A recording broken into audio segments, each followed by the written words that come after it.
My name is Rachel Carter. I am 33 years old. And the moment I stood up from that dinner table with a smile on my face, everyone in the room knew something was about to happen. My husband had just announced, in front of both our families, that his mother was moving into my house. Not our house. My house. The house my parents had worked 20 years to buy. The house that only had my name on the deed. He had already given her a key. He had already given her a bedroom. And he had already given her more than $23,000 of our money through a company that wasn't even real. He smiled at me like he expected me to agree. But before that dinner ended, everything would fall apart. His marriage. His plans. His mother's dream of taking over my home. And the comfortable life his sister thought would never end. But to understand what happened that night, you need to go back 6 months. I worked as a nurse practitioner at a hospital in Virginia. 3 night shifts every week. 12 hours each shift. The work was hard, but I loved it. I liked helping people when they were scared. I liked being calm when everyone else was falling apart. The problem was that long shifts left very little energy for anything else. Still, I handled almost everything at home. Bills. Groceries. Cleaning. Appointments. Meal planning. If something needed to be done, I did it. I used to think that made me strong. Maybe it did. But it also made people take me for granted. My husband, Ryan Parker, worked as a regional sales manager. He was friendly. Funny. Charming. He could walk into a room full of strangers and leave with new friends. When we got married, I believed I was lucky. For a while, I really was. The first year felt easy. Peaceful. Comfortable. Like the beginning of a happy life. Then there was the house. The beautiful little house with 3 bedrooms. The house with the maple tree in front. The house where I drank coffee on the patio before sunrise. The house my parents bought for me. Paid in full. No mortgage. No debt. Nothing owed. It was the greatest gift anyone had ever given me. And eventually it became the reason my marriage ended. My father, Harold Carter, spent 35 years working as a plumber. Not the owner of some giant company. Just a hard-working man who crawled under houses before sunrise and came home exhausted every night. My mother, Linda Carter, worked as a grocery store cashier for more than 20 years. They were never rich. But they were careful. Every extra dollar went into savings. Every sacrifice had a purpose. 2 weeks before my wedding, they called me into their kitchen. Dad slid a large envelope across the table. Inside was a deed. The deed to the house. My house. Only my name was listed. Not Rachel Parker. Rachel Carter. My maiden name. Dad looked me straight in the eyes. "This is yours," he said. "Not your husband's. Not anyone else's. Yours." Mom was already crying. I hugged them both. At the time, I thought Dad was being overly careful. I didn't realize he was protecting my future. I locked the deed away and forgot about it. 4 years. Ryan was easy to love in the beginning. He remembered little things. My favorite coffee. My favorite songs. The foods I hated. He made my parents feel welcome. He called them Mom and Dad. Everyone loved him. But over time, I started noticing something. Every important decision seemed to involve his mother. Her name was Victoria Parker. Whenever she called, Ryan answered immediately. It didn't matter what we were doing. Dinner. Movies. Conversations. Everything stopped for Victoria. At first, I ignored it. Then I started paying attention. One evening I asked carefully, "Do you think your mom has a lot of influence over our decisions?" Ryan looked shocked. "She's my mother." That was his answer. Nothing more. Soon Victoria began visiting every weekend. Friday through Sunday. Again and again. I didn't mind at first. Then I noticed Ryan never asked me. He simply announced it. Mom's coming this weekend. Like my opinion didn't matter. One day I finally spoke up. Please tell me before inviting people to stay here. Ryan frowned. She doesn't need an invitation. I looked at him. In my house, everybody needs an invitation. His face hardened. He didn't argue. He just got quiet. I would later learn that Ryan did some of his worst planning in silence. Victoria was 63 years old. And she carried an old wound everywhere she went. More than 20 years earlier, her husband had left her. He took the house. The money. Almost everything. She never got over it. Every Thanksgiving she told the same story. Every family gathering ended with her talking about what she had lost. At first I felt sorry for her. Then I realized she wasn't letting go of the past. She was using it. By the third year of my marriage, Victoria had started acting like she owned my home. She criticized the walls, the furniture, the kitchen. Nothing was ever good enough. One afternoon I came home and found new curtains hanging in my living room. My curtains were gone. Victoria smiled proudly. I bought these myself. I stared at them. Then I stared at her. Nobody had asked me. Nobody had even told me. Later I asked Ryan about it. He sighed. She was just helping. Helping. That word became his excuse for everything. One Saturday, Victoria and I were washing dishes together. Out of nowhere she said something that made my stomach tighten. You married into this family. I nodded slowly. Then she added, the house came with you. I put the dish towel down. The house didn't come with anyone. My parents bought it for me. She smiled. Not a friendly smile. A confident one. Then she walked away. She wasn't arguing. She truly believed it. And that scared me. Ryan's younger sister, Chloe Parker, was 28. She treated my house like a free hotel. She showed up whenever she wanted. A quick visit always became ours. She ate whatever she wanted. Used whatever she wanted. Left messes behind. One afternoon I came home and found her sitting in my home office. Her feet were on my desk. My private workspace. My laptop was right beside her. What are you doing? I asked. She shrugged. Ryan said I could use any room. I immediately called my husband. Did you tell Chloe she could use any room in my house? There was a pause. Then he said something that made my blood boil. It's our house. I hung up. Walked back into the office. And looked directly at Chloe. This room is off limits. She rolled her eyes. But she left. That same evening, I installed a lock on the office door. Ryan hated it. He said I was turning the house into a fortress. I told him to stop treating it like public property. A few weeks later, I came home after a brutal double shift. 24 exhausting hours. All I wanted was sleep.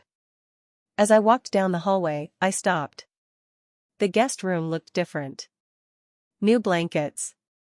New decorations. New furniture.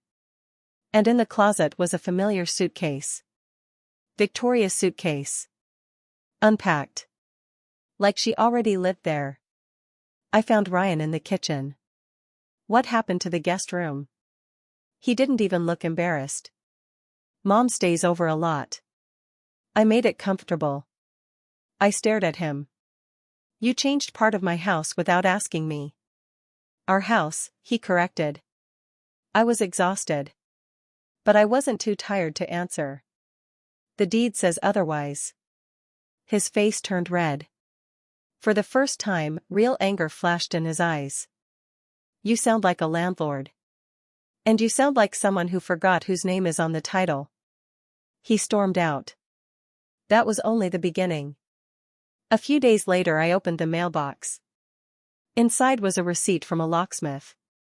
3 copies of a house key. Paid for by Ryan. I waited until he got home. Then I held up the receipt. "What is this?" He shrugged. "I gave Mom a key." Just like that. No discussion. No permission. No respect. I couldn't believe it. "You gave my house key to your mother?" "Stop saying your house. It's our house. The paperwork says otherwise." He walked away. Like it was no big deal. Like I should simply accept it. I didn't. The same day, I hired a locksmith. Every lock was changed. Every single one. New keys. New security. New rules. The next afternoon Victoria tried using her key. It didn't work. She called Ryan immediately. A few minutes later he was staring at me. "You changed the locks?" "Yes." His jaw tightened. "Why?" "Because guests knock." Victoria wasn't happy. Ryan wasn't happy. But for the first time in months, I felt something important. I felt like my home belonged to me again. The problem was that Ryan wasn't the kind of person who gave up. He was the kind of person who looked for another way in. Ryan's answer came 2 weeks later. Instead of arguing about the locks again, he brought home a smart lock. "It'll solve everything," he said. "We can unlock the door from our phones." The idea sounded reasonable. That was what made it dangerous. Ryan's worst decisions always sounded reasonable at first. After thinking about it, I agreed. But I gave one condition. I'm the primary administrator. Nobody gets access without my approval. Ryan smiled. Of course. The lock was installed that weekend. I checked the app carefully. 2 users. Me and Ryan. Everything looked fine. At least for a while. The next few weeks were exhausting. The hospital was short-staffed. I picked up extra shifts. 12 hours became longer. 3 shifts became 4. Sometimes 5. I barely had enough energy to eat before falling asleep. And Ryan knew it. He knew tired people stop paying attention. That was exactly what he was counting on. One morning, Victoria called me directly. That almost never happened. Her voice sounded softer than usual. Almost sad. "Rachel, I just want us to be a family." I sat on the edge of my bed still wearing hospital scrubs. She talked about being lonely. About eating dinner by herself. About growing older. About how cold her apartment felt. For a moment, she sounded sincere. Then she finally got to the point. "I don't want to spend the rest of my life alone." I listened quietly. When she finished, I spoke calmly. "You're welcome to visit. But this house belongs to me. I'll even help you find a senior community if you'd like." The silence on the other end was immediate. Then her voice changed. The kindness disappeared. "Senior community? I'm 63, not 80. I sighed. "I'm trying to help." She hung up. No goodbye. No thank you. Just anger. A week later, something happened that made my stomach drop.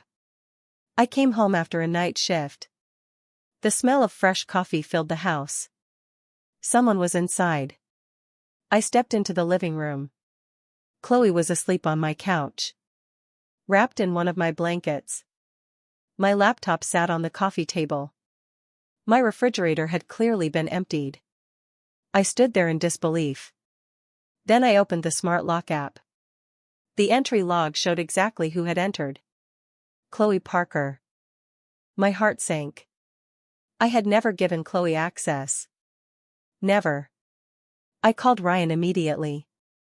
"How does Chloe have access to my lock?" There was a pause. Then came the answer. "I added her." I closed my eyes. You what? It's convenient. She's family. That sentence again.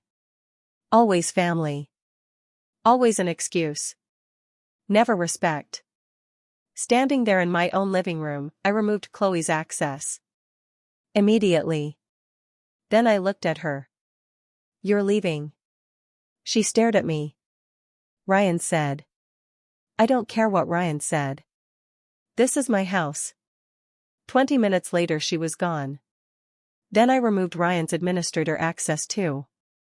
For the first time I became the only administrator. The only person with control. The only person making decisions. Ryan was furious. He stopped speaking to me. He slept in the guest room. The silence lasted days. Then weeks. One evening he finally sat down across from me. His face looked wounded. But I knew him too well. This wasn't hurt. It was strategy. My mother cried all night. I didn't answer. You're tearing this family apart. Still I said nothing. Then he leaned forward. Your parents poisoned you against us. That finally made me laugh. My parents haven't said one bad thing about your family. Ryan stood up. Fine. Keep acting like a prison guard. Then he walked away. Not long after that, I noticed something strange. Our joint bank account balance was shrinking. Fast. Much faster than normal. I checked the statements.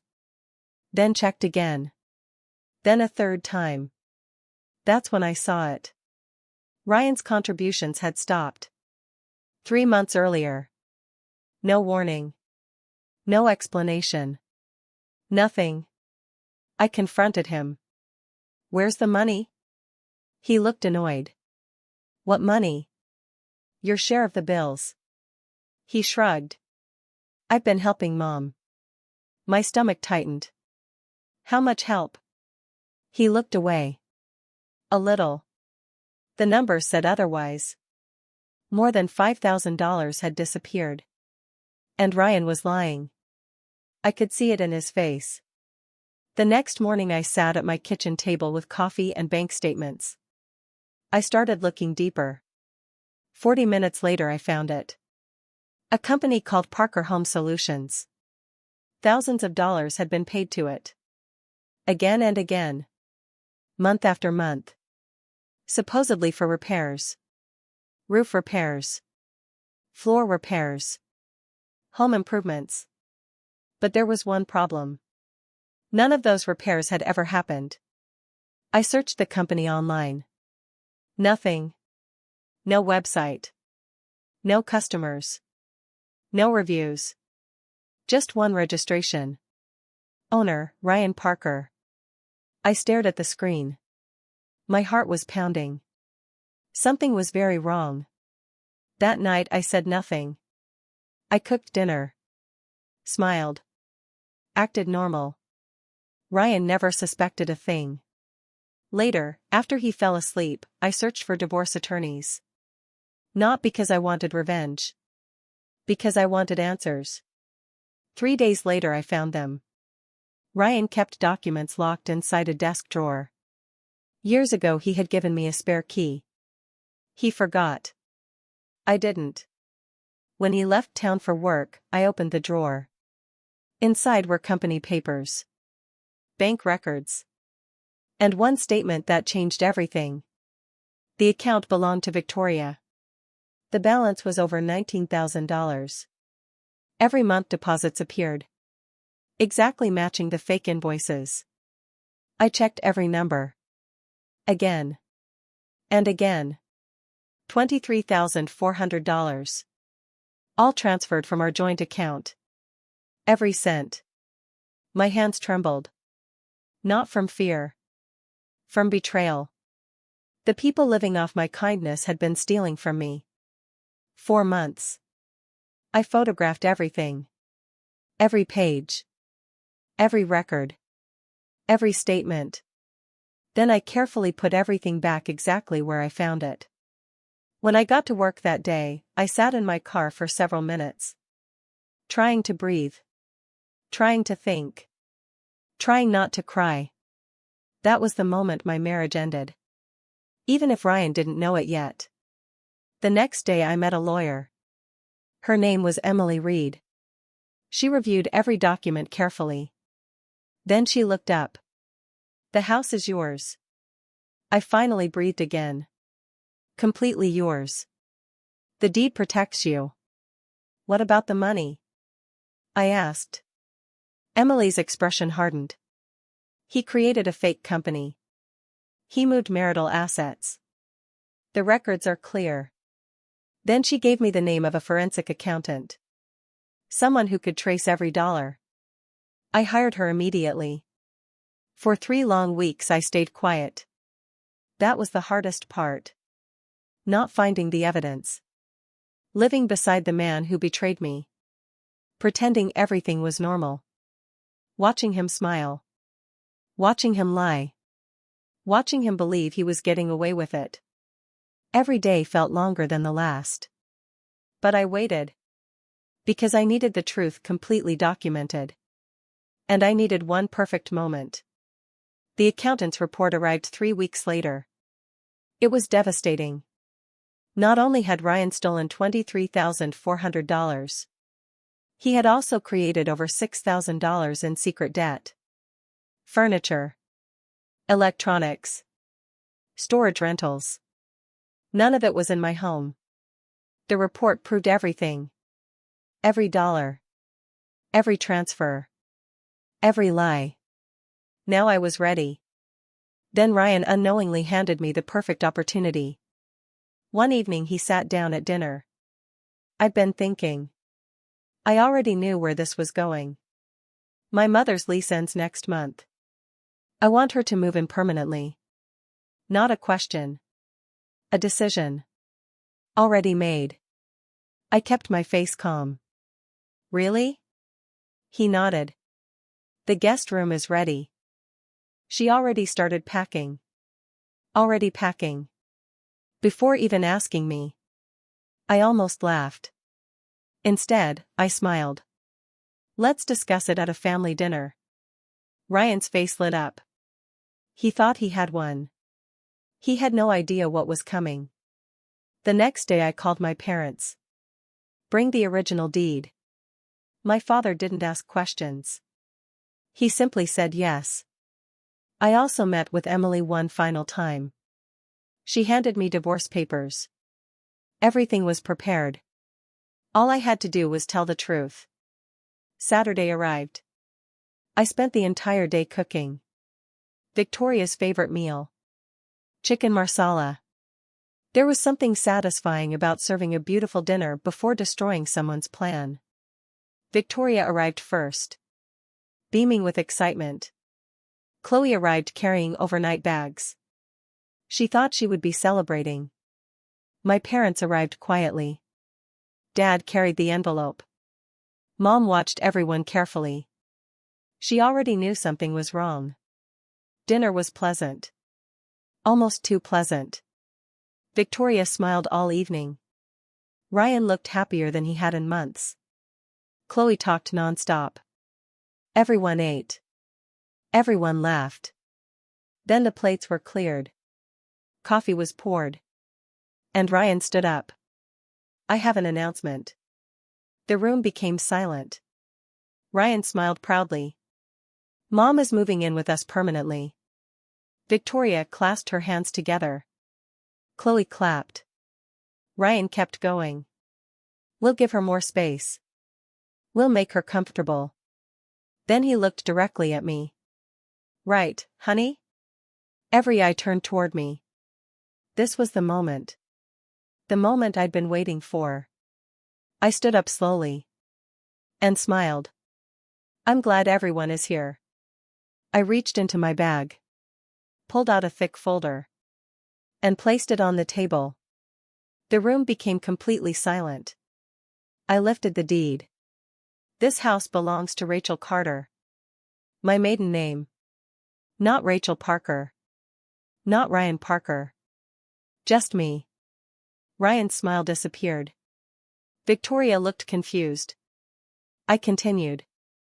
This gift letter was signed before our wedding. It states this house belongs solely to me. I looked at my father. Dad? He nodded. Every word is true. Victoria's face turned pale. Then I picked up the forensic report. The house isn't even the biggest issue. Ryan froze. I calmly explained everything. The fake company. The false invoices. The missing money. The transfers. The savings account. The $23,400. Every detail. Every fact. Every lie. One by one. The room felt frozen. Victoria stared at Ryan. Tell her she's wrong. Ryan couldn't. Because he knew she wasn't. Chloe looked shocked. What company? Ryan remained silent. That silence told everyone everything. Victoria finally turned on me. You ungrateful girl. I looked directly at her. What exactly has your family done for me? No answer came. Because there wasn't one. Then I delivered the final blow. I spoke with a divorce attorney. I'm filing for divorce Monday morning. The room exploded.